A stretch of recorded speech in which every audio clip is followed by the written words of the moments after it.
Eh bien, on le sait, hein, le domaine du travail est un domaine là, qui est en constant changement et encore plus ces derniers temps avec les technologies, la numérisation, la robotisation. Il y a beaucoup de choses qui changent dans le monde du travail.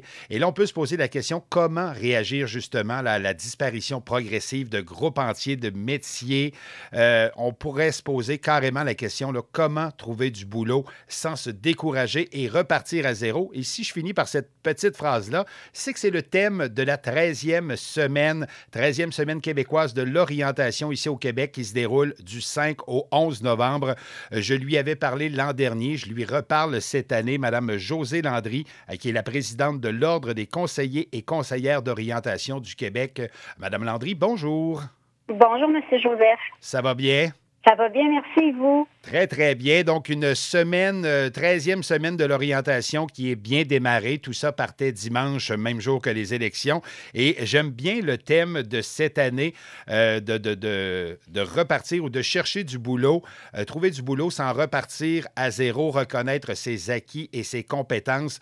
Premièrement, Mme Landry, peut-être justement nous faire une petite explication, une brève explication sur ce qu'est la reconnaissance des acquis et des compétences. Oh là, vous m'en demandez beaucoup, une brève explication. Je peux vous dire, c'est parce que c'est quand même un thème qui est assez complexe parce qu'il y a plusieurs ramifications, mais ce que je veux vous dire en partant, c'est qu'on soit en réflexion professionnelle, qu'on veuille se réorienter ou encore qu'on doive s'adapter au marché du travail, comme vous venez de le mentionner.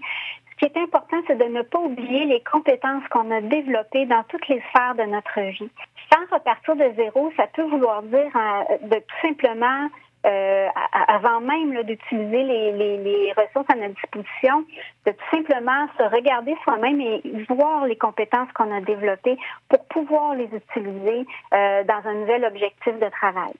Parfait. Et là, pour démêler les gens tout de suite en partant, on parle de deux sortes de reconnaissance d'acquis. Premièrement, on a les acquis, les compétences que l'on a acquis, bien sûr, durant notre parcours scolaire, mais il n'y a pas que ça. Il y a une autre catégorie qui concerne un peu plus notre parcours, je dirais, personnel ou parcours de vie ou des expériences de vie que l'on peut avoir, là. Bien, tout à fait. C'est pour ça, tout à l'heure, je vous disais, c'est difficile de l'expliquer très brièvement. Parce que, en fait, il y a deux façons dont on peut faire un bilan de nos compétences. On peut faire un bilan de nos compétences accompagné par un conseiller d'orientation, ce qui revient à faire une réflexion professionnelle, en fait, à travers laquelle on va identifier, à travers les emplois qu'on a occupés, des emplois rémunérés, mais aussi dans toutes les sphères de notre vie, les activités qu'on a occupées. Par exemple, on a été bénévole dans un organisme à but non lucratif et on a fait la comptabilité plusieurs années. On a été membre d'un conseil d'administration de la garderie de notre enfant. Nommez là plein d'activités qu'on pourrait avoir dans notre vie personnelle. Ce sont toutes des compétences sur lesquelles on peut miser pour se trouver un emploi. Ça nous permet d'augmenter notre confiance en nous, de faire valoir nos compétences à un employeur et de se réorienter. Mais si on veut retourner aux études, ou si encore notre objectif demande qu'on retourne aux études parce que ça nous prend un diplôme, il y a ce qu'on appelle une démarche de reconnaissance des acquis et des compétences, qui est une démarche plus officielle, à travers laquelle on va faire évaluer notre dossier auprès d'établissements scolaires. Et si nos compétences acquises dans différentes sphères de notre vie sont reconnues, bien, ça peut diminuer le temps requis pour obtenir un diplôme sans avoir à refaire tous les cours. Le principe étant que ce qu'on a déjà appris, on n'a pas à le réapprendre une deuxième fois. C'est vrai. Je me disais aussi, est-ce que ça peut aller aussi loin? Et là, je pousse au maximum. Une maman qui est à la maison, qui a arrêté de travailler pendant de nombreuses années ou qui n'a jamais travaillé, là, dû justement à l'arrivée des enfants. Et là, les enfants ont vieilli, ils sont rendus à un certain âge. Est-ce que le fait d'avoir été maman à la maison, bien souvent, ça fait en sorte qu'on s'occupe de la comptabilité de la famille, les rapports d'impôts, de gérer les activités, la gestion de temps. Donc, est-ce que ça, déjà là, on peut se faire reconnaître certains acquis, non pas au niveau académique, mais de justement cette expérience-là qu'on est allé chercher en tant que maman à la maison? Bien, écoutez, justement, dans un programme de reconnaissance des acquis, il n'y a pas seulement l'expérience de travail rémunérée qui compte. Les expériences de vie, le bénévolat, les loisirs, toutes les activités personnelles peuvent être prises en compte. Ce qui est important, ce qu'on va nous demander de faire à ce moment-là, c'est d'en faire la preuve. De quelle façon on a développé ces compétences-là. Et quand on fait l'évaluation de notre dossier, il y a différents moyens qui peuvent nous être proposés ou qui peuvent être utilisés. Comme par exemple, on va faire un curriculum vitae, on peut faire différents tests, on va faire des entrevues, répondre à des questions. Donc, il faut démontrer qu'on possède des compétences significatives qui nous permettent de ne pas avoir à refaire les cours qu'on aurait à faire dans le cadre d'un diplôme. Alors, ça s'adresse à tout le monde. Parfait. Et là où les conseillers, les conseillères en orientation entrent en ligne de compte, c'est que souvent, lorsque vient le temps de s'auto-évaluer, justement, que ce soit nos acquis, nos compétences, on peut avoir de la difficulté, justement, à bien décrire ce que l'on a comme acquis, ce que l'on a comme compétences. Donc, le conseiller, la conseillère vient en quelque sorte un peu nous aider à faire sortir tout ça, autrement dit, et le documenter, là, de bien faire les choses dans ce domaine-là. Là. Oui, vous avez tout à fait raison, parce que si soi-même on se pose la question, qu'est-ce que j'ai développé comme compétence?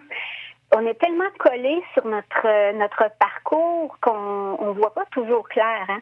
Alors, un conseiller d'orientation nous aide à prendre le recul et avoir une perspective, nommer les compétences, les documenter dans le sens où on va vous aider à trouver des exemples, hein, oui. qui fait que vous avez développé cette compétence-là. Et ça va se traduire dans un curriculum vitae et ça va se traduire aussi dans votre façon de vous présenter en entrevue auprès d'un employeur.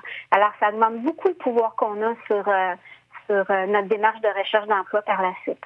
Parfait. Et là, on parle beaucoup, lorsqu'on pose la question, est-ce pour vous? Vous n'en parliez tantôt, une personne qui est en emploi ou sans emploi, avec ou sans diplôme, avec ou sans expérience. On parle d'immigrants, il y en a eu beaucoup qui sont arrivés au Québec, au Québec ou hors Québec. Donc ça, c'est une clientèle, mais je lisais aussi parmi les textes que j'ai reçus, la reconnaissance des acquis, des compétences peut être quelque chose de très important également pour l'employeur et non pas juste pour l'employé.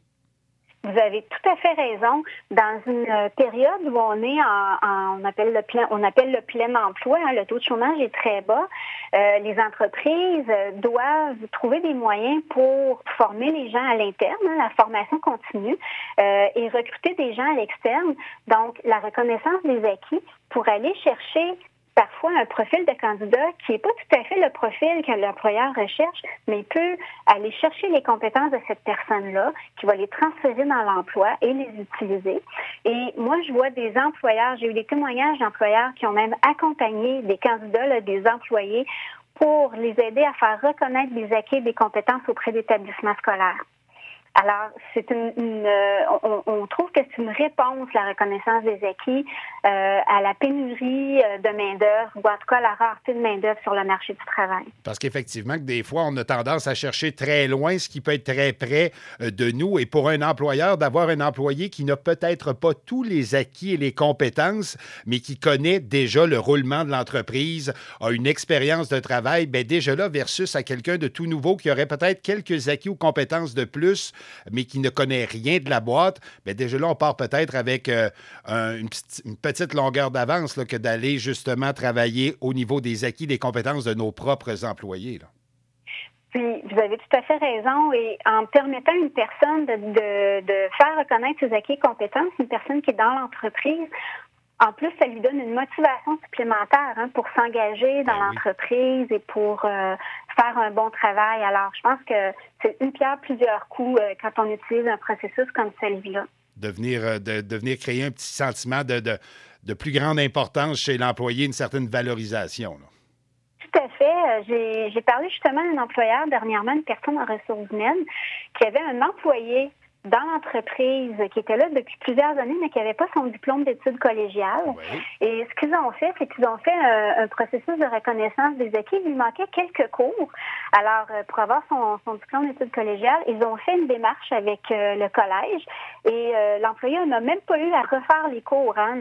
L'expérience qu'il possédait était suffisamment significative pour dire que ça équivalait aux apprentissages des cours qu'il aurait à faire. Alors, ça a été confirmé. L'employeur sentait que l'employé avait ce qu'il fallait, là. Il était à peu près d'un niveau là, de diplôme d'études collégiales. Là, ça a été confirmé pour l'employeur et ça a été très gratifiant pour l'employé parce qu'il se disait, bien, j'ai un diplôme d'études collégiales et je réponds maintenant aux critères de mon employeur. Parfait. Et là, durant... Il n'est pas parti pour autant de l'entreprise, hein, on pourrait croire.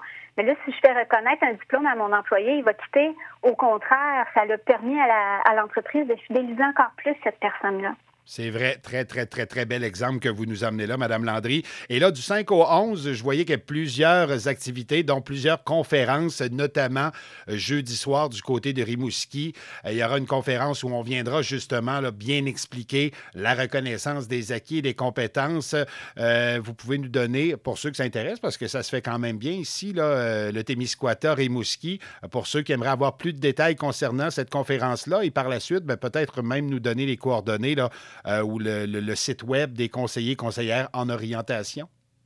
Alors, la conférence, c'est à Rimouski à 19h le 9 novembre. C'est la conseillère d'orientation Annie Caillouette qui donne la conférence au cégep de Rimouski au local D315. C'est tout à fait gratuit. Vous n'avez pas besoin de vous inscrire avant. Alors, moi, je vous invite vraiment à participer parce que ensuite, vous pouvez aussi poser vos questions à la conseillère d'orientation. Pour avoir, je viens de vous donner ça rapidement, là, les coordonnées, mais pour avoir des informations, vous pouvez aller sur le site orientation.qc.ca/SQO 2017. Il y a un onglet en haut de la page qui s'appelle Activités par région. Alors, vous allez dans votre région, vous allez avoir toutes les coordonnées de l'activité. Et je vous invite aussi à regarder les témoignages. On a placé des témoignages inspirants de personnes de différents âges et de différentes provenances, des personnes immigrantes, qui ont fait une démarche de reconnaissance des acquis et des compétences ou un bilan de compétences. Alors, ça peut vous aider à voir comment ils l'ont fait, quel était leur objectif, ce que ça leur a donné et voir si c'est une démarche qui s'adresse à vous. Parfait. Bien, je me ferai un plaisir, Madame Landry, de joindre avec l'entrevue sur notre page Facebook les liens concernant justement là, la conférence et votre site pour ce qui est des témoignages. Encore un plaisir de vous avoir parlé cette année, Madame Landry. C'est un plaisir pour moi, M. Joseph. Merci beaucoup. Parfait. Je vous souhaite une belle semaine, une belle fin de semaine là, de l'orientation au Québec. Merci beaucoup. Bonne journée à vous. Au revoir. Au revoir.